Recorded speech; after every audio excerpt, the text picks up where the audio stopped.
So former Laker and NBA champion Anthony Davis had did a sit down with Draymond Green where quite a few things were revealed. First off, the inner workings of the New Orleans Pelicans and what exactly are they really about. We know it's not winning. Secondly, how was it like winning the championship in the bubble with no parade? Also, how did it feel to be in Dallas right after the Luka trade and ending up in NBA purgatory down there in Washington? But for AD, these are interesting times because with the way the NBA is currently structured, superstar players like him that are not available, he's in a pool with Trae Young and Ja Morant. Their trade value throughout the rest of the league is going to take a hit, especially if they're on max deals. The era of the convenient max is pretty much over. But for AD, before he had left LA, he was making a lot of rumblings about not wanting to play center. Just check out this sit down with Shams. This is literally right before he got traded. And this serves as a nice backdrop before we get to the main part of the segment. What more can be done with this roster? Are you satisfied with the roster? Do you feel like you guys need some more here? I think we need another big. I feel like I've always been at my best when I've been the 4. And having a big out there, we know it worked when we won the championship with JaVale and Dwight. I'm at the 5 and I'm at the 4. With that said, as you can see, there was already sort of a clash with him and Rob Pelinka. And in my previous segment, I'll link it in the description below, we seen AD reveal that he didn't fully trust him. And also, as a player who won a championship with the organization, he wasn't necessarily treated in a way that he should have been. Rob Pelinka has a lot of work to do in that trust category because AD's in a long list of players who have second thoughts about anything Pelinka is involved in. These are definitely interesting times in Lakerland. But the former NBA champion revealed a lot of different dynamics that played out in his time in the league. You guys check it out, and every once in a while, I'll check in. That was the whole reason. That was the whole goal, leaving New Orleans. I wanted to compete for championships. Leave New Orleans, get to LA, and by far the best team that I've been on, since then, at that time. And as we're playing, to start the season, we kicking ass. We like number 1 in the West. And then COVID happens and we stop. Go to the bubble. We don't know what to expect, right? I don't know what's going to happen, how the game's going to go, because we had way more games left than what we actually played in the bubble. But they kind of just, cut it down. So we were playing and, go through the whole run and, we win. And at that moment, I feel like I've accomplished everything, right? I accomplished. Why did I come to LA? To win a championship. My first year, I get it done, right? I'm in a corner, sitting on a little bench thing, wherever the thing is in front of the bench. I'm crying, and I'm just sitting there, just soaking it all in. Like, damn, this shit really happened. Like, I'm really an NBA champion. You get the confetti and you got the champagne in the locker room. Like, my dad's back there. He enjoyed. Like, it's a great time. My family's there. My wife's there. My daughter. Like, it's beautiful. You go back home. I go back to LA. I got the trophy with me. I'm like, yeah, but we knew that we wasn't having a parade, right? And that's the one thing that I missed the most. Like, we couldn't get the full experience of winning a championship when you get the parade. The fans come out. You on the stage and you get to say a speech. Like, you're drunk, you're having fun, like whatever it is. It's funny. Alex Caruso kind of said the same thing when he won a championship with the Oklahoma City Thunder. And to this day, I think about that, right? Like, man, did I really win a championship? And you hear the noise, which to me is probably the hardest championship to ever accomplish. But for me, I also feel like I know I'm a champion, but I want the real experience. Now, the one thing I would say right here about that bubble championship, of course it's legitimate, but we really never seen AD since playing a full 82 game season and being healthy throughout the whole playoffs. Even that bubble, just having 3 to 4 months off. He was not healthy, especially in the NBA Finals after Game 3. He was up and down. So there's really no proof that AD could last a whole 82-game season and deep into a June playoff run. Right. So which is why it's like I want to compete so bad. I want to compete for a championship so bad because I want to go on the road. I want to go into, now I'm Eastern Conference, now Western Conference team, arena and got to win on the road. I want that. I remember the playoff times in New Orleans and after COVID, the playoff environments in LA where, we played y'all in New Orleans and it's all red in there and the crowd is loud, they cheering for you and everything like that. So like, I want that. And I've never had a chance to experience that in a final situation. Right. And for me, it's like, damn, did I win? Did I not win? Like, I know I'm listed as a champion, but it's like, I'm not sure. So it motivates me more now to like, you know what? I gotta have that opportunity again. Win, lose, or draw, like to be in that experience in that environment again, like that's the thing I want most, before it's all said and done. So it was a great experience. I got the replica trophy, I got the ring, like I got the pictures, I got the jersey I had, like the goggles, everything. Y'all. I'm still a champion for sure, but I mean to be able to do it in, the old fashioned way is something that I definitely miss and think about a lot. If your team won that championship, you will have a different perspective. You will, oh man, I'm a champion. Oh yeah, my guys won. So to me, Absolutely. It's like, yeah. And if you think about it, we were the best team in the league at the time. That's a fact. Like, we were the number one team in the league. So it's like, y'all saying something where it's like, oh, we were the 7th seed and we go in and then we ultimately won. Like we were the number one team in the NBA at the time as well. Now it's interesting he said that they were the number one team because in reality, one of the darling favorites was the Los Angeles Clippers with Paul George and Kawhi Leonard. Very low key, they had some great momentum heading into the later part of the season right before that pandemic hit and the season stopped. The family situation that took place with Montrezl Harrell seemed to kind of derail the vibes of that team. When the league stopped and everybody had us winning a championship.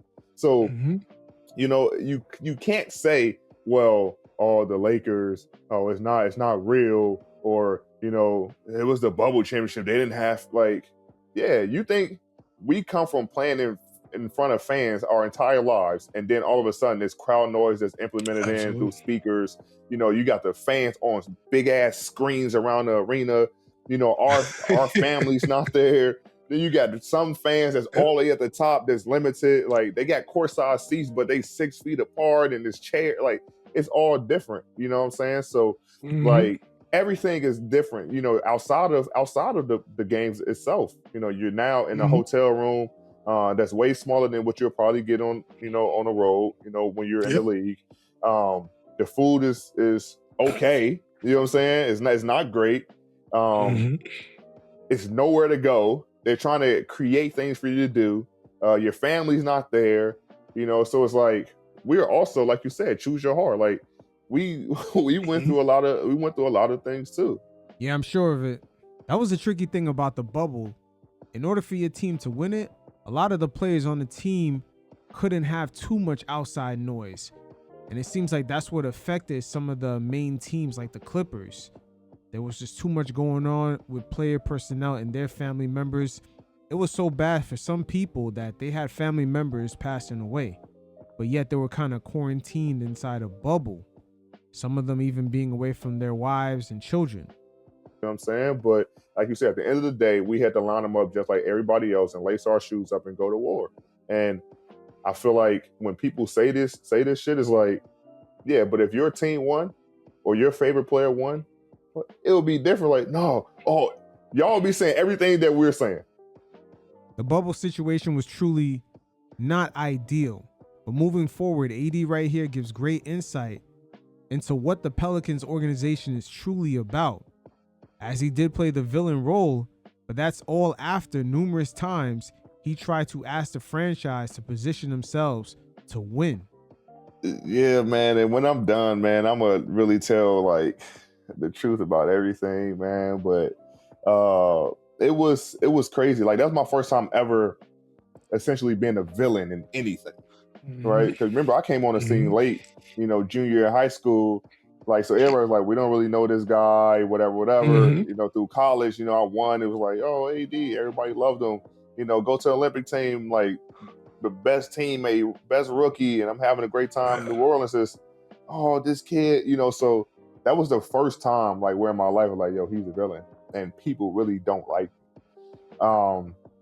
But at the time, like with the agency I was with, I didn't feel like I was getting the things that I deserved, right? Mhm. And for exactly like at that point in my career, what I was doing, and I was like, it's time to make a switch. And I ended up, you know, meeting with a couple agencies, and by the way, I you know, I knew Rich way before. I knew Rich, you know, way before I even, you know, signed with him with Clutch. And 2018 is when I signed with them, and you know, fired my other agency. And I think the trajectory of my career on and off the floor, like, just skyrocketed.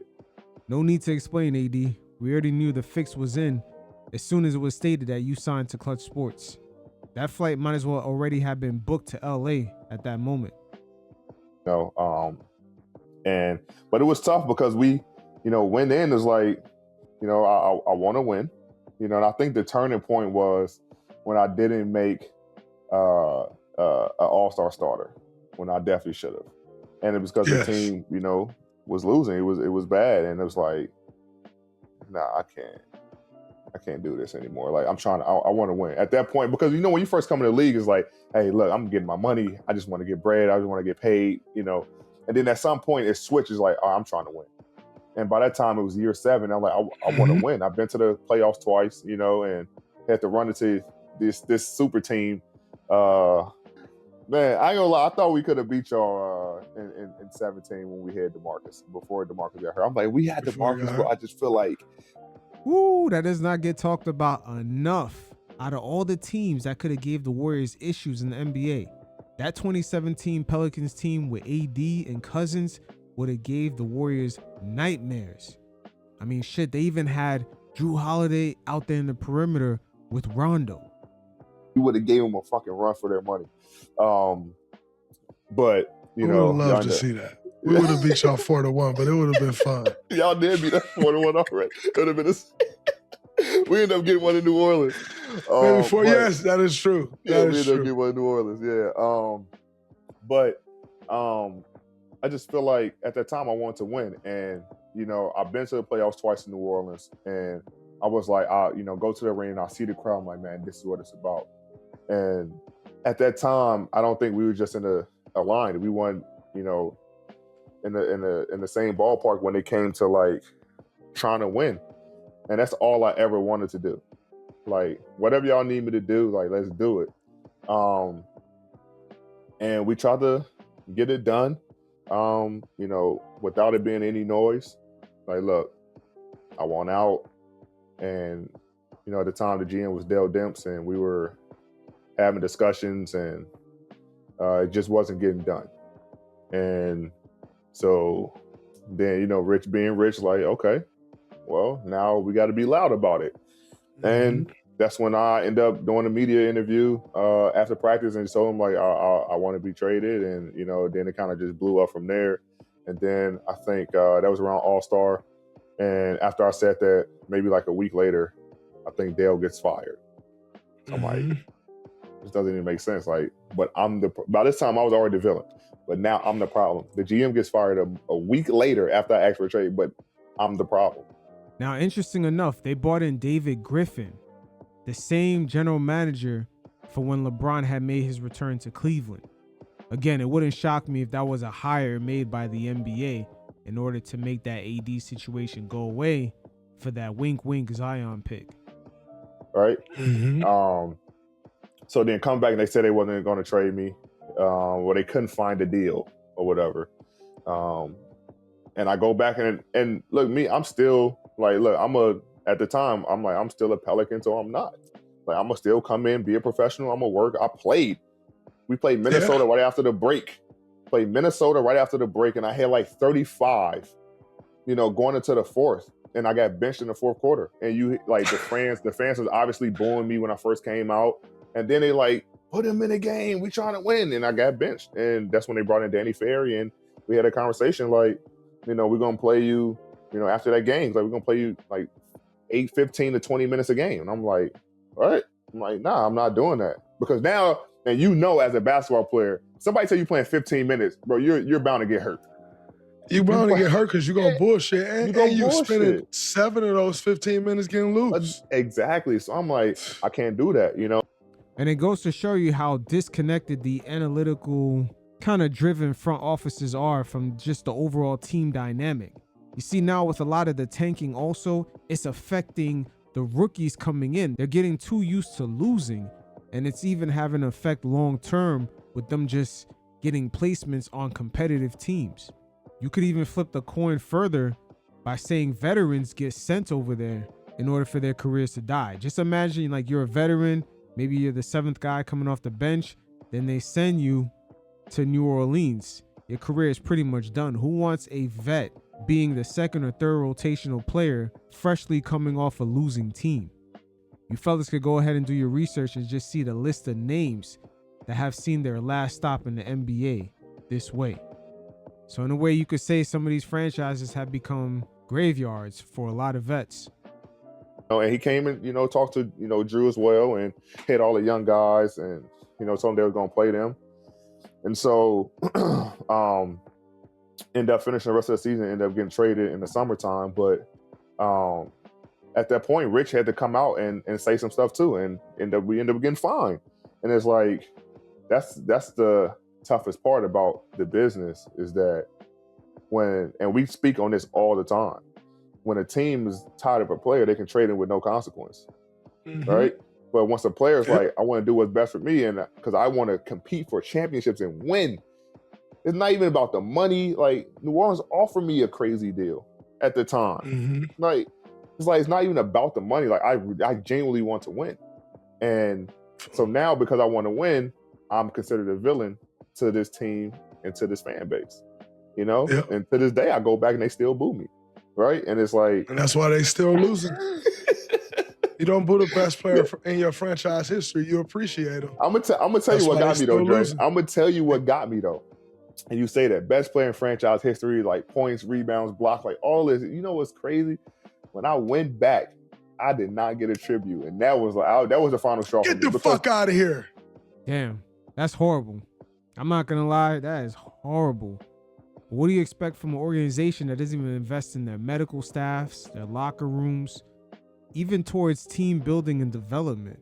None of us are even surprised about Zion Williams and the way his career is panning out so far. Never got a tribute. I didn't get a tribute going back to New Orleans. What? No. Which pissed me off while the first game back, I think I had like 42 or 44, or 43, something like that. I was fucking hot. No tribute? Hot. No tribute. I got no tribute. That's not true. So somebody, hey, internet folks out there. Somebody pulled a video of AD's first game back in New Orleans. There's no way you didn't get a tribute. Never. What's even crazier is that franchise is so irrelevant that people didn't even notice. Never got a tribute. Nope. Didn't get a tribute. And so like, you know how it always goes like, you get drafted to a team and then when you're done, it's like, damn, towards the end of the career, I might want to go back and shit. Like, I've always had that mindset. Like, and I told Miss Benson when I was going to her, right before the deadline to ask for a trade, I told her, look, Miss B, I want to get out of here. These are the reasons, whatever. Miss B was cool. Like, me and Miss B still cool to this day. And I told her, and I was like, this might not be the end though. Like, later on in my career, who knows if I was to come back and we try to do something special as I'm older and a little mature, the game develop, win a couple of championships, like whatever. I don't know. I left that door open. And when I went back that first game and got no trip, I said, oh, that door is closed. I can't. That door is closed. It's no way possible. There's no way possible, bro. And it's like, that last 3 months, 2 months of the season, like it was rough. Like maybe the Pelicans owner thought, hey, she gonna be gone by the time that team's ever in a place to win a championship. Obviously I wore the shirt and that's all that shit. Like I wore the shirt and all, like I get it. They had a storm. I saw this video where they had a hurricane and everybody cleared out the the grocery store, and it was just like my ruffles was still in there. The only ones in there. It's like I seen all that, but it's like none of that bothered me. It's like whatever. I understand. Like it was a bad breakup. Like I get it. Mm-hmm. You're gonna feel away. The fans, like I get it. Whatever. Like your best player is leaving. Like nobody wants that. But at the time when I was there too, it was we can't never get AD help. We're like, who is these guys we're signing?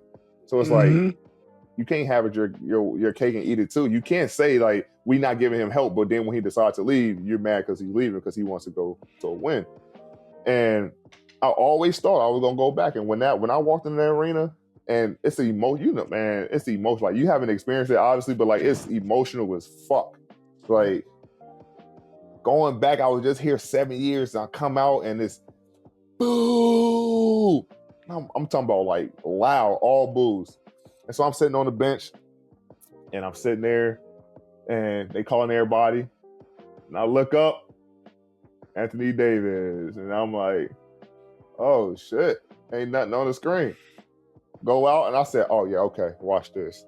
And I was so pissed. Dre. Like, not one. It wasn't even a graphic that said thank you. It was nothing. It was nothing, bro. Damn. AD is hurt. Damn, I feel for him though. That's what makes this media landscape very interesting now. The players can actually voice these things and further craft the characteristics of each of these organizations. Some of these owners, they're used to pre-internet days bullshit, and they don't realize the power of some of these narratives before it's too late. It's so bad with the Pelicans, I'm surprised they don't have a Glassdoor reviews that's gone viral on Reddit or some shit. Yeah, that's fucked up. You know what I'm saying? And you were what, 5-time All-Star there? Yeah. New Orleans may not have 5 All-Star appearances combined around you. I mean, CP was there, but you get my point. Yeah, no, for sure. Come on, man. My point is, there's been some dogs there. Not to discredit CP for sure, and D. West and Zion. Yeah. But you get my point. Yeah. That's a bad organization, though. That organization does not have the history to not celebrate a 5-time Yeah, it was bad, bro. It was bad. Like you don't just get 5 twice. First round get swept by y'all. Second time we go second round. Get a win, and it was like, I don't know, that hurt the most. It was like, y'all not even like y'all taking these last 2 months and making it seem like this was the entire 7 years. And then you had some of the announcers and reporters, all this stuff saying this stuff like, oh well, they rolled out the red carpet for AD, and they did not. What'd they do? No, they did not. They didn't do anything. Like, they tried to offer me the max contract, but at that point, I was like, man, it's not about the money. I'm trying to win. You'll get max wherever you go. Yeah, and so it was like, they brought David Griffin in after, and me and him had a conversation that didn't last very, long, and I told him what I wanted, and he said he couldn't do it. Now hold up, let's re-examine this, because AD is asking them to make moves in order to win. He didn't necessarily want to leave. Paul George had alluded to this with the Indiana Pacers. He asked them to make a trade for AD, having all his ducks lined up, but the Pacers let him know that they're the type of franchise that's just happy to be competitive. Matter of fact, I'll link that segment in the description below. But some of these legacy owners, especially with all this tech money coming in and private equity, they're going to have to get the fuck out the way at some point. So I was like, all right, it's it. And at that time, like for me, like you say, Zion's a fucking phenomenal player. Like when he's on the floor, bro, he's unbelievable. But I know what we just lost, right? We had Rondo and DeMarcus, right? Rondo goes to LA, Bug come to y'all. And we get Julius and Elfrid Payton, right? And I go, and Julius wasn't even like Julius at the time. He wasn't this Julius. He wasn't this Julius. He was still getting there. And I was like, look, I know how Drew operates with the point guard next to him. We just seen it, with Rondo. Like Drew basically beat Portland, but he shut down Dame and CJ, right? Mm-hmm. And I was like, I tell David Griffin, I said, listen, if you can get Ja Morant at 1 then we got a real conversation going on because I know how it's going to help our team with Drew, right? If Drew got to handle the ball, like Drew, he loves to get people involved, but like Drew, we go score. We got somebody else who can do that now, who can play make. When we give you the ball, we need you to go beat Drew. Now, AD, you're under the assumption that the Pelicans have people in the building who could actually team build and perhaps compete on a higher level, which really triggers, AKA ownership. You got to spend more money on the team. And that right there, I don't believe the Pelicans are in the business of that. And that's when he's at his best, you know. And he was like, he got to take Zion. And I just didn't see at the time where like me and Zion will work. Like we were playing the same position. Like at this time, I was only playing the 4. I was never the 5. Yeah. I never played the 5. And so it was like, well, is Zion gonna play the 3? You know, but at the time we had Solomon Hill, Dante Cunningham. So it's like, then you got Drew at the 2, and we just brought in Julius. So like, well, are you gonna bench Julius? Like who's getting benched? Right? You're not gonna bench your number 1 pick. So at the time, I just unless you got 35 going into the 4th, but that's a whole nother conversation. That's it. Unless you got 35 going into the 4th, like we got to bench him. So that's still crazy. And so I was like, I just didn't see how to fit at the time, and you know, ultimately it worked out like for me, you know, win the chip and shit. But I was like, you know, I wanted to always be the guy that sticks with the franchise for his entire career. Like, I don't want to, like, this last year being alive, this shit is crazy.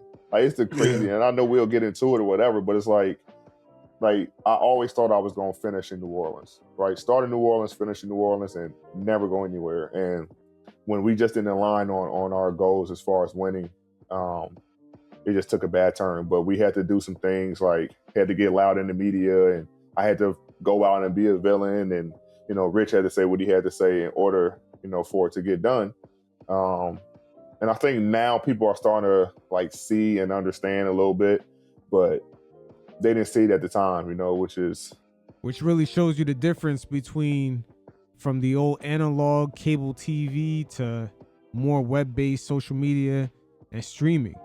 The power to control the narrative now has fallen to the hands of the players more than ever.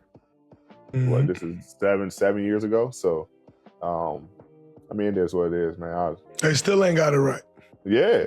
You know, 7 years later. Yeah, still ain't, like, they're in the worst position they was when you left. 7 years later. I left. So it's like, man, you know, it's tough because I met like all my friends to this day, you know, that I like from New Orleans, like my chef, my stylist, you know what I'm saying? Like everybody that I knew, you know, I only knew Orleans. I only knew in New Orleans, bro. Like New Orleans was me. Like coming in at 19 and then all the way to 24, 25, I'm like, man, all I know is New Orleans. You know what I'm saying? And that shifts quick, you know, and when I had to, it was tough though, because when Rich was telling me, like, you got to go to the media, and I never talked about this, by the way. You getting the first exclusive. I've never spoken to anybody about this, you know what I'm saying, in the media. But it was like, when Rich told me, like, you have to, like, bro, you got to go and say, I was like, no, hell no. Be a villain? Man, change?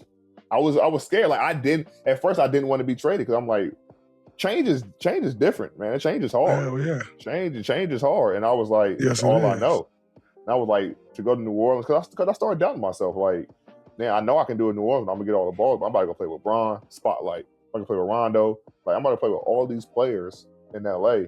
Or wherever at the time, I didn't know where I was going. But, you know, like, I'm about to go play with some guys. And it's like, am I ready for that?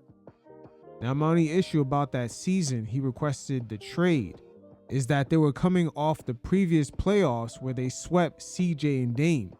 Remember that when Jrue Holiday was cooking CJ and Damian Lillard? They entered into the following season with a winning record. While AD was sort of faking an injury, it kind of looked like it at first. But the Pelicans, that team was pretty solid. But eventually, somehow Clutch Sports found their way in and changed course. You know, I wasn't sure, you know, so I'm like, man, I don't know, let's figure this out over here. You know, I hit Bron, like, Bron, you want to come over here? Like, I'm hitting everybody trying to figure it out. So I didn't have to leave, so because I was comfortable, you know, and I mean, I'm glad I did make the change, but that shit was tough when he was telling me what I had to do, and I was like, man. But at the end of the day, you know, I had to grow up and do what's best for me at the end of the day, and let the rest take care of itself. So Ja Morant gets drafted number 1 instead of Zion, and you're probably still a New Orleans Pelican today. I think, yeah, I'm probably still in New Orleans.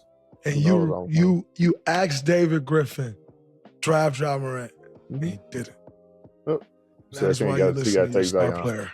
So you got to take. That's why you listen to your star player. Yeah, you got to take Zion. Yep. That's why, man. And wow.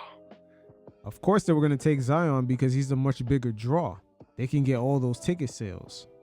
When you really think about it, that's how messed up the Pelicans are. All that free marketing and promotion from the NCAA with Zion, especially him coming up at a time when TikTok started blowing up. So Zion Rise came alongside that platform. And now we can see how the Pelicans are not necessarily set up to even capitalize off of something like that. They'd even try to maintain the hype. And when I say maintain the hype, I'm talking about everything that it comes with. Keeping Zion on point, giving him the proper medical staff, trainers, start to cultivate him a little bit more, put some vets around him, maybe in the second season, third season. If you look at the Pelicans setup right now, they still got nothing. But Washington's in a rebuild. You know, they've been rebuilding for a few years now. What is those conversations like? Obviously, they swing and get Trey. You know, they swing and get you. So clearly, they're trying to work their way out of the rebuild. But sometimes that just doesn't happen right away. You're in year 14, soon to be year 15, like myself. What are those conversations like with you as far as like being a part of a rebuild and trying to see that through? From the outside looking in, Dre, like, people don't understand. I didn't understand. I was one of these guys too. It was like, damn, Washington? Like, what? But then when you get here, you look at the facility, you look at, you know, the little details of it, the team.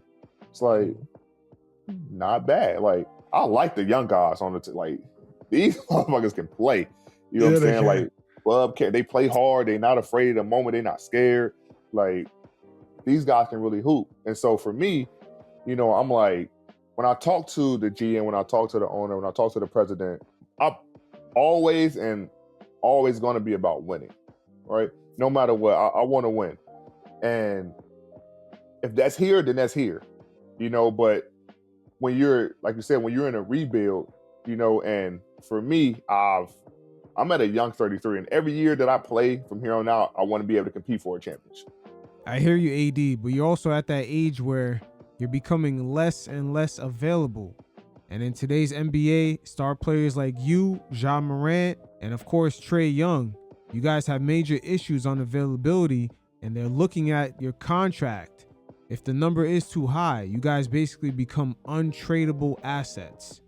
Even though you're stars, we're seeing this season, you still become untradeable. Look what happened to Trae Young. The Wizards didn't have to give up any draft assets to get him. Again, I promise to take some of you fellas off your daily algorithms, and we tapping into a different way of perceiving this game right now.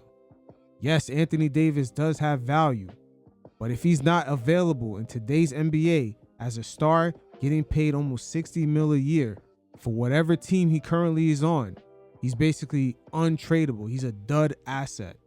And if their goals align where it's like, you know, I just know, and you know, it's tough to be one of the worst teams in the league, and then next year you're a championship contender. It's tough thing.